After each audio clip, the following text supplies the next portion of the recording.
Innovative PSC ട്യൂട്ടറിലേക്ക് ഏവർക്കും സ്വാഗതം.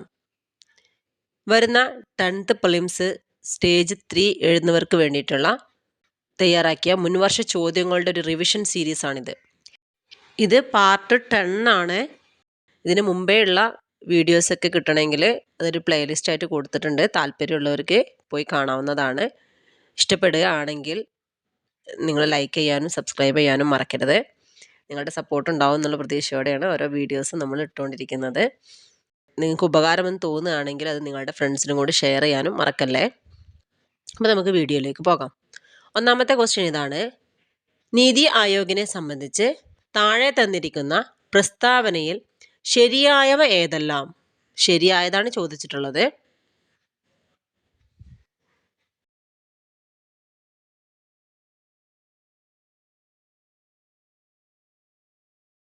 Answer option D 1, 2, 3, 4 നാലും ശരിയാണ്. ആസൂത്രണത്തിന് വേണ്ടി പ്ലാനിംഗ് കമ്മീഷന് പകരം വന്ന ഭരണ സംവിധാനമാണിത്. നീതി ആയോഗിൻ്റെ ആദ്യ അധ്യക്ഷൻ പ്രധാനമന്ത്രി Shri നരേന്ദ്രമോദിയാണ്.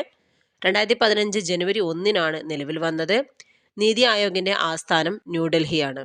National institution for transforming India എന്നതാണ് നീതി ആയോഗിൻ്റെ പൂർണ്ണരൂപം. ഇത് കേന്ദ്ര ഗവൺമെൻറ്റിൻ്റെ നയപരിപാടികൾക്കുള്ള ഒരു ചിന്താ സംഭരണിയാണ്.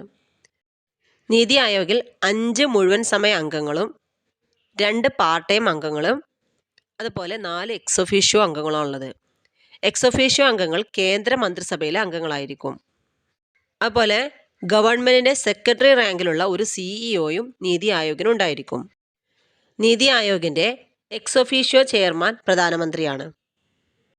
നീതി ആയോഗിന് ഒരു ഗവേണിംഗ് കൗൺസിലും റീജിയണൽ കൗൺസിലും ഉണ്ടായിരിക്കും. ഗവേണിംഗ് കൗൺസിലിൽ സംസ്ഥാനത്തെ മുഖ്യമന്ത്രിമാരും കേന്ദ്രഭരണ പ്രദേശങ്ങളിലെ ലഫ്റ്റനന്റ് ഗവർണർമാരും ഉൾപ്പെടുന്നുണ്ട്. ഡൽഹിയിലെയും പുതുച്ചേരിയിലെയും മുഖ്യമന്ത്രിമാരും ഇതിലെ ഗവേണിംഗ് കൗൺസിലിലെ അംഗങ്ങളാണ്. നീതി ആയോഗിൻ്റെ ആദ്യ ഉപാധ്യക്ഷൻ അരവിന്ദ് പനഗരിയയാണ്. ഇപ്പോഴത്തത് സുമൻ ബെരിയാണ്. നീതി ആയോഗിൻ്റെ നിലവിലെ CEO BVR സുബ്രഹ്മണ്യനാണ്. അടുത്ത ക്വസ്റ്റ്യൻ: ദേശീയ ഗാനവുമായി ബന്ധപ്പെട്ട പ്രസ്താവനകളിൽ ശരിയല്ലാത്തവ ഏത്?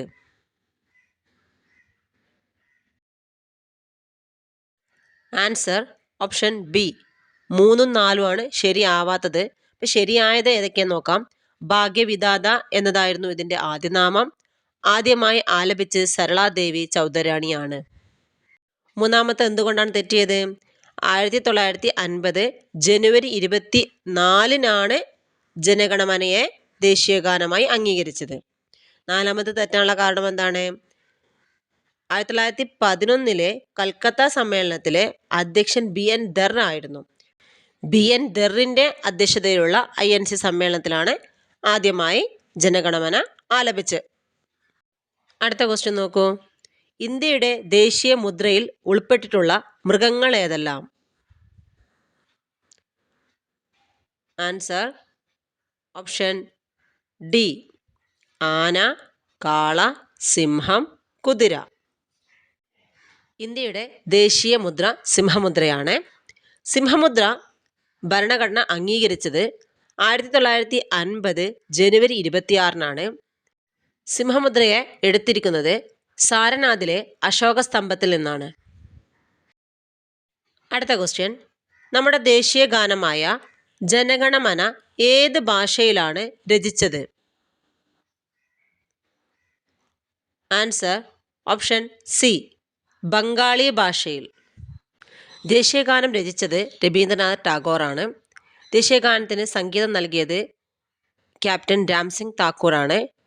ദേശീയഗാനത്തിൻ്റെ രാഗം ശങ്കരാഭരണമാണ്. ദേശീയഗാനം ചെല്ലാനെടുക്കുന്ന സമയം 52 സെക്കൻഡാണ്. അതിൻ്റെ ഷോർട്ട് വേർഷൻ 20 സെക്കൻഡ് കൊണ്ട് ചൊല്ലാവുന്നതാണ്. ജനഗണമനയുടെ ആദ്യ ഫോം എന്ന് വെച്ചാൽ ഭാരത് ഭാഗ്യവിധാത ആയിരുന്നു. അത് എഴുതിയത് രവീന്ദ്രനാഥ് ടാഗോറാണ്. ഈ ഭാരത് ഭാഗ്യവിധാത ആദ്യമായിട്ട് പബ്ലിഷ് ചെയ്തത് തത്വബോധിനി പത്രികയിലാണ്. 1912 അടുത്ത ക്വസ്റ്റ്യൻ: കേരളത്തിൽ ഉപ്പ് സത്യാഗ്രഹം നടന്നതിൻ്റെ പ്രധാന വേദി? Answer option D Payyanur. Payyanur സ്ഥിതി ചെയ്യുന്നത് കണ്ണൂരിലാണ്. കേരളത്തിൽ ഉപ്പ് സത്യാഗ്രഹത്തിന് നേതൃത്വം നൽകിയത് കെ കേളപ്പനാണ്. ഉപ്പ് സത്യാഗ്രഹം നടന്നത് 1930-ലാണ്. ഉപ്പ് സത്യാഗ്രഹത്തെ തുടർന്ന് നിരാഹാരം നടത്തി മരണപ്പെട്ട സത്യാഗ്രഹിയാണ് PC കുഞ്ഞിരാമൻ അടിയോടി. കേരളത്തിലെ ഉപ്പ് സത്യാഗ്രഹത്തിന്റെ മാർച്ചിങ് ഗാനമാണ് വരിക വരിക സഹചരേ. ഈ ഗാനം എഴുതിയത് അംഷി നാരായണപിള്ളയാണ്. രണ്ടാം ബർദോളി എന്നറിയപ്പെടുന്നത് പയ്യന്നൂരാണ്. പയ്യന്നൂരിലെ ഉപ്പ് സത്യാഗ്രഹത്തിലെ കെ കേളപ്പനോടൊപ്പം 32 അനുയായികളും പങ്കെടുത്തിരുന്നു. ഉപ്പ് സത്യാഗ്രഹ സ്മാരകം സ്ഥിതി ചെയ്യുന്നത് ഉളിയത്ത് കടവ്, പയ്യന്നൂരിലെ ഉളിയത്ത് കടവിലാണ്. അടുത്ത ക്വസ്റ്റ്യൻ, ഇന്ത്യയിലെ ഏറ്റവും വേഗത്തിൽ ഒഴുകുന്ന നദിയായ തീസ്ത ഏതെല്ലാം സംസ്ഥാനങ്ങളിലൂടെയാണ് ഒഴുകുന്നത്? Answer option T, Sikkim and പശ്ചിമ ബംഗാൾ. ഇന്ത്യയിലെ ഏറ്റവും നീളം കൂടിയ നദിയാണ് ഗംഗ. ഇന്ത്യയിൽ ഏറ്റവും കൂടുതൽ ജലം ഉൾക്കൊള്ളുന്ന നദി ബ്രഹ്മപുത്രയാണ്. ഉപദ്വീപിയൻ ഇന്ത്യയിലെ ഏറ്റവും നീളം കൂടിയ നദി ഗോദാവരിയാണ്. ഇന്ത്യയിലെ ഏറ്റവും നീളം കൂടിയ രണ്ടാമത്തെ നദിയാണ് ഗോദാവരി. പാകിസ്ഥാനിലെ ഏറ്റവും വലിയ നദി സിന്ധു ആണ്. പാകിസ്ഥാന്റെ ജീവരേഖ എന്നറിയപ്പെടുന്നത് സിന്ധു ആണ്. പാകിസ്ഥാന്റെ ദേശീയ നദിയും സിന്ധു തന്നെയാണ്. ബംഗാളിന്റെ ദുഃഖം എന്നറിയപ്പെടുന്നത് ദാമോദറാണ്. ജൈവ മരുഭൂമി എന്നറിയപ്പെടുന്നത് ദാമോദറാണ്. ബീഹാറിന്റെ ദുഃഖം എന്നറിയപ്പെടുന്ന നദി കോസിയാണ്. ഒഡീഷയുടെ ദുഃഖം എന്നറിയപ്പെടുന്ന നദി മഹാനദിയാണ്. അസമിന്റെ ദുഃഖം എന്നറിയപ്പെടുന്ന നദി ബ്രഹ്മപുത്രയാണ്. ചുവന്ന നദി എന്നറിയപ്പെടുന്നത് ബ്രഹ്മപുത്രയാണ്. ദക്ഷിണ ഗംഗ എന്നറിയപ്പെടുന്നത് കാവേരിയാണ്. വൃദ്ധഗംഗ ഗോദാവരിയാണ്. അർദ്ധഗംഗ കൃഷ്ണയാണ്. മധ്യപ്രദേശിന്റെ ജീവരേഖ എന്നറിയപ്പെടുന്ന നദി നർമ്മദയാണ്. ആന്ധ്രാപ്രദേശിന്റെ ജീവരേഖ എന്നറിയപ്പെടുന്നത് ഗോദാവരിയാണ്. ഗോവയുടെ ജീവരേഖ എന്നറിയപ്പെടുന്നത് മണ്ഡോവിയാണ്. സിക്കിമിന്റെ ജീവരേഖ എന്നറിയപ്പെടുന്നത് തീസ്തയാണ്. ഗംഗാനദിയെ ബംഗ്ലാദേശിൽ വിളിക്കുന്ന പേര് പത്മ. കീർത്തിനാശിനി എന്ന് ബംഗ്ലാദേശിൽ അറിയപ്പെടുന്നത് ഗംഗാനദിയാണ്. തിബറ്റിൽ ബ്രഹ്മപുത്രയുടെ പേര് സാങ്പോയാണ്. അരുണാചൽ പ്രദേശിൽ ബ്രഹ്മപുത്രയുടെ പേര് ദിഹാങ് അല്ലെങ്കിൽ സിയാങ് എന്നാണ്. ബംഗ്ലാദേശിൽ ബ്രഹ്മപുത്രയുടെ പേര് ജമുനയാണ്. അടുത്ത ക്വസ്റ്റ്യൻ, ഉത്തരായന രേഖ കടന്നു പോകാത്ത സംസ്ഥാനമേത്? Answer option C, Manipur. ഉത്തരായന രേഖ കടന്നു പോകുന്ന 8 സംസ്ഥാനങ്ങളാണ്. ഒന്ന് ഗുജറാത്ത്, രാജസ്ഥാൻ, മധ്യപ്രദേശ്, ഛത്തീസ്ഗഡ്, ജാർഖണ്ഡ്, പശ്ചിമ ബംഗാൾ, ത്രിപുര, മിസോറാം എന്നീ 8 സംസ്ഥാനങ്ങളിലൂടെയാണ് ഉത്തരായന രേഖ കടന്നു പോകുന്നത്. ഇന്ത്യയിലൂടെ കടന്നു പോകുന്ന പ്രധാന അക്ഷാംശ രേഖയാണ് ഉത്തരായന രേഖ. ഇത് 23 ഡിഗ്രി വടക്കാണ്. ഇന്ത്യയെ ഏകദേശം തുല്യ ഭാഗങ്ങളായി വിഭജിക്കുന്ന അക്ഷാംശ രേഖയാണ് 23 ഡിഗ്രി വടക്ക് ഉത്തരായന രേഖ. അടുത്ത ക്വസ്റ്റ്യൻ, ഇന്ത്യയിലെ പ്രധാന വ്യവസായ മേഖലകളിൽ ഉൾപ്പെടാത്ത പ്രദേശമേത്? Answer option D, Ambala, Amritsar. അപ്പോൾ ഇന്ത്യയിലെ പ്രധാന വ്യവസായ മേഖലകളാണ് മുംബൈ, പൂന, കൊല്ലം, തിരുവനന്തപുരം, ഗുജറാത്ത് എന്നിവ. അടുത്ത ക്വസ്റ്റ്യൻ, ഇന്ത്യയിലെ ആദ്യത്തെ കാർബൺ ന്യൂട്രൽ വില്ലേജ് സ്ഥിതി ചെയ്യുന്ന ജില്ല? Answer option D, Wayanad. അടുത്ത ക്വസ്റ്റ്യൻ, ഇന്ത്യൻ ഉപഭൂഖണ്ഡത്തിൽ ഇന്ത്യയെ കൂടാതെ ഏതെല്ലാം രാജ്യങ്ങൾ ഉൾപ്പെടുന്നു?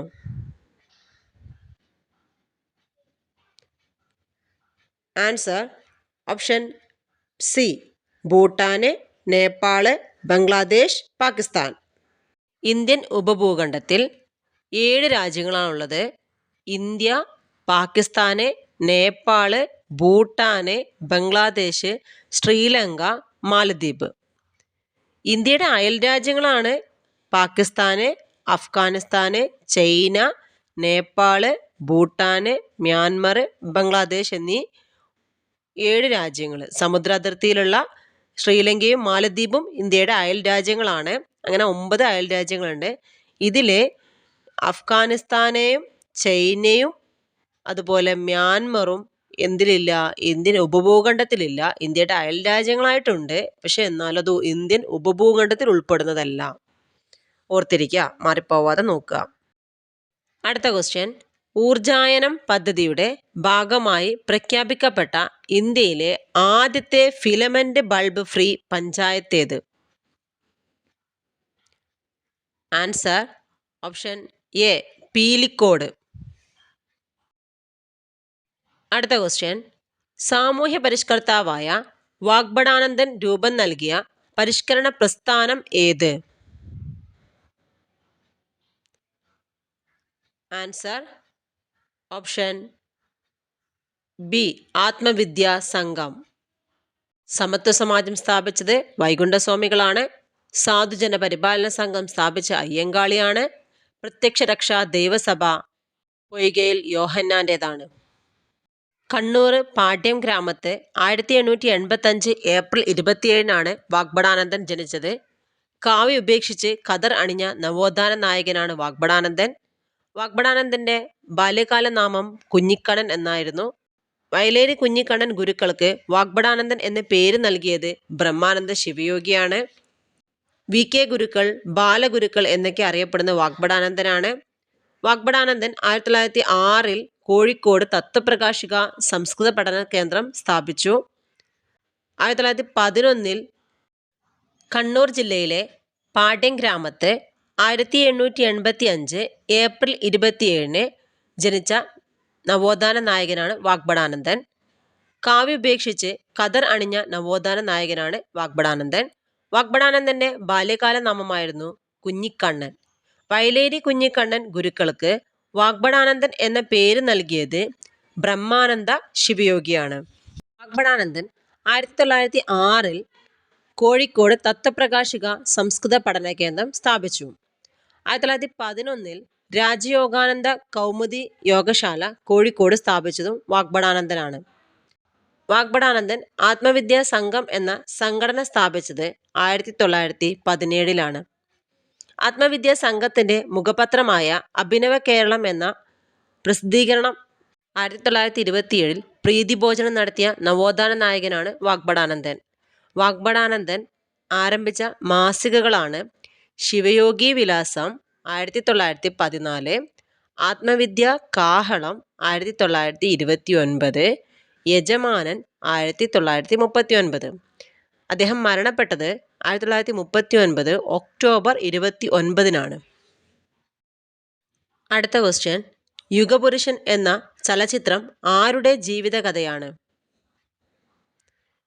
ആൻസർ ഓപ്ഷൻ ബി ശ്രീനാരായണ ഗുരു. ശ്രീനാരായണ ഗുരുവിനെ കുറിച്ചുള്ള യുഗപുരുഷൻ എന്ന സിനിമ സംവിധാനം ചെയ്തത് ആർ സുകുമാരനാണ്. ശ്രീനാരായണ ഗുരു എന്ന സിനിമ സംവിധാനം ചെയ്തത് PA ബക്കറാണ്.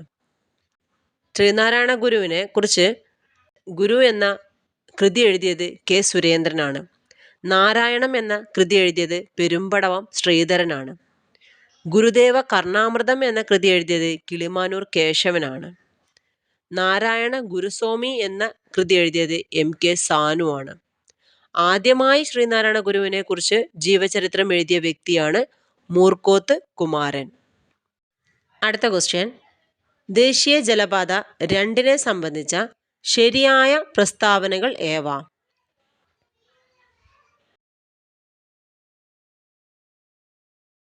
ആൻസർ ഓപ്ഷൻ സി 2ഉം 4ഉം ശരിയായത്.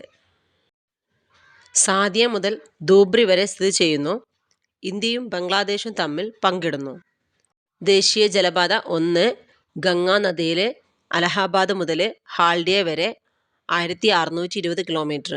ദേശീയ ജലപാത 2 ബ്രഹ്മപുത്ര നദിയിൽ സാദിയ മുതൽ ധൂബ്രി വരെ 891 കിലോമീറ്റർ. ദേശീയ ജലപാത 3 കേരളത്തിൽ കൊല്ലം മുതൽ കോട്ടപ്പുറം വരെ പശ്ചിമതീര കനാൽ എന്നറിയപ്പെടുന്ന 205 കിലോമീറ്റർ. ദേശീയ ജലപാത 4 ഗോദാവരി കൃഷ്ണ നദികളുമായി ചേർന്ന് കാക്കിനഡ മുതൽ പുതുച്ചേരി വരെയുള്ള കനാലാണ് 1095 കിലോമീറ്റർ. ദേശീയ ജലപാത 5 പൂർവ്വതീര കനാലുമായി ബന്ധിപ്പിച്ചിട്ടുള്ള ബ്രഹ്മണി മഹാനദി ഡെൽറ്റ നദീവ്യവസ്ഥ 623 കിലോമീറ്റർ. അടുത്ത ക്വസ്റ്റ്യൻ, ഇന്ത്യയിൽ വിവരാവകാശ നിയമം പ്രാബല്യത്തിൽ വന്നതെപ്പോൾ?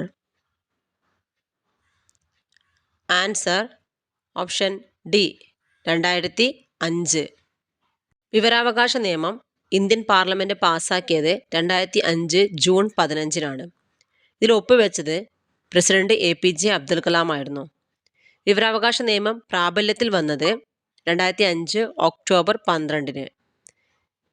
കേന്ദ്ര സംസ്ഥാന ഗവൺമെൻറ്റുകളുടെ ഭരണസുതാര്യത ഉറപ്പുവരുത്തുന്നതിന് വേണ്ടിയിട്ടുള്ള നിയമമാണ് വിവരാവകാശ നിയമം.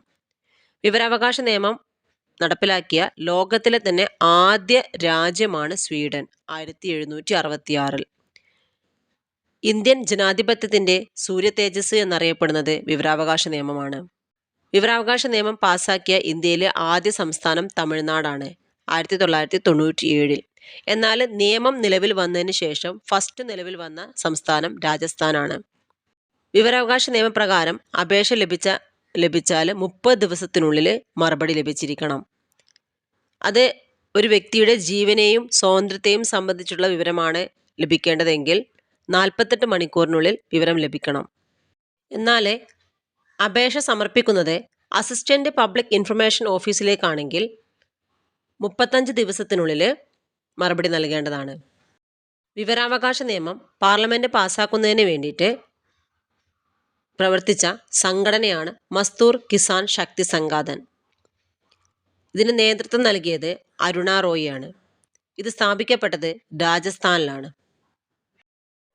അടുത്ത ക്വസ്റ്റ്യൻ, ഇന്ത്യൻ ദേശീയ ഗാനം അംഗീകരിച്ചതെപ്പോൾ? ആൻസർ ഓപ്ഷൻ എ 1950 ജനുവരി 24-ന്. അടുത്ത ക്വസ്റ്റ്യൻ, പ്രത്യക്ഷരക്ഷാ ദൈവസഭയുടെ സ്ഥാപകൻ? ആൻസർ ഓപ്ഷൻ എ പൊയ്കയിൽ ശ്രീ കുമാരഗുരുദേവൻ. അടുത്ത ക്വസ്റ്റ്യൻ, കേന്ദ്ര സർവീസുമായി ബന്ധപ്പെട്ട് ചുവടെ ചേർക്കുന്നവയിൽ ശരിയായ പ്രസ്താവന ഏത്? ആൻസർ ഓപ്ഷൻ ഡി 2ഉം 3ഉം. കേന്ദ്ര ഗവൺമെൻറ്റിന് മാത്രം അധികാരമുള്ള ഭരണവകുപ്പുകളിൽ നിയമിക്കപ്പെടുന്നു. ഇന്ത്യൻ റെയിൽവേ സർവീസ് ഒരു ഉദാഹരണമാണ്. ഇന്ത്യൻ സിവിൽ സർവീസിനെ 3ആയിട്ട് ഡിവൈഡ് ചെയ്തിരിക്കുന്നു. 2 കേന്ദ്ര സർവീസ്, 3 സംസ്ഥാന സർവീസ്. അഖിലേന്ത്യാ സർവീസ് എന്ന് പറഞ്ഞാൽ ദേശീയ തലത്തിൽ തിരഞ്ഞെടുക്കപ്പെടുന്നു. കേന്ദ്ര സർവീസിലേക്കോ അല്ലെങ്കിൽ സംസ്ഥാന സർവീസിലേക്കോ നിയമിക്കപ്പെടുന്നു. ഉദാഹരണമായിട്ട് Indian administrative service, Indian police service, IAS-ഉം IPS-ഉം ഒക്കെ. എന്നാൽ കേന്ദ്ര സർവീസ് എന്ന് പറയുന്നത് ദേശീയ തലത്തിൽ തിരഞ്ഞെടുക്കപ്പെടുന്നു. കേന്ദ്ര ഗവൺമെൻറ്റിന് മാത്രം അധികാരമുള്ള ഭരണവകുപ്പുകളിൽ നിയമിക്കപ്പെടുന്നു.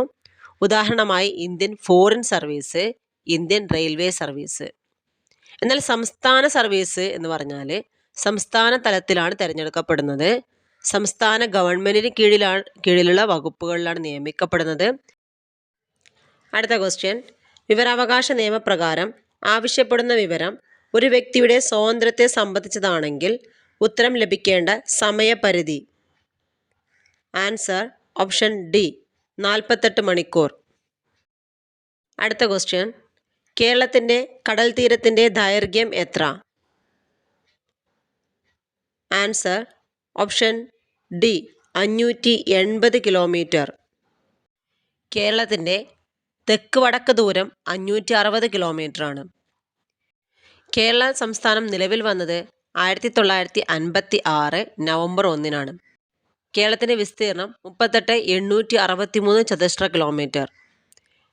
കേരളം ഇന്ത്യൻ യൂണിയൻ്റെ 1.18% കേരളത്തിലെ ബ്ലോക്ക് പഞ്ചായത്തുകളുടെ എണ്ണം 152, ഗ്രാമപഞ്ചായത്തുകളുടെ എണ്ണം 941, റവന്യൂ വില്ലേജുകൾ 1664,